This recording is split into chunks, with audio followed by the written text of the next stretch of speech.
देखिए, हरियाणा के बारे में पहले पूरे देश में मिथक था कि हरियाणा में बीजेपी की कभी सरकार नहीं बन सकती। एक बार बनी, जब दोबारा बनी तो भी यही मिथक था और लोगों ने कहा तीसरी बार तो बन ही नहीं सकती।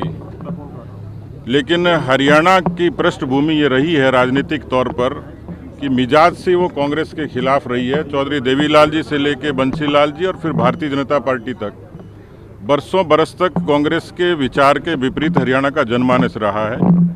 भारतीय जनता पार्टी ने पिछले 10 वर्षों में अनेक मापदंड तय किए, बिना खर्ची पर्ची से लेकर एमएसपी 24 फसलों तक देने तक, ओबीसी की क्रीमी लेयर की सीमा बढ़ाने तक, हरियाणा के इंफ्रास्ट्रक्चर को डेवलप करने से लेकर दिल्ली की सरकार ने, मोदी सरकार ने जिस तरीके से जो इनोवेशन नवाचार की नीतियों के नाते उज्ज्वला से लेकर जनधन से लेकर आयुष्मान से लेकर आवास तक हरियाणा उसकी मिसाल बना और पूरे देश में एग्जीक्यूशन की रैंकिंग में हरियाणा 1, 2, 3 किसी न किसी नंबर पर रहा।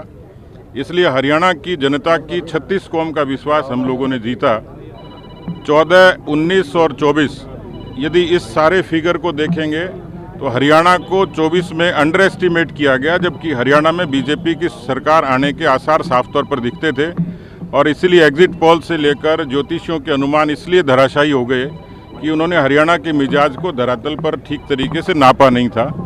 मुझे लगता है कि हमने जो संकल्प पत्र दिया था, जिसमें ओलंपिक नर्सरी से लेकर अग्निवीर को जॉब गारंटी देने का जो काम किया था, उसने लोगों के बीच में एक भरोसा पैदा किया था।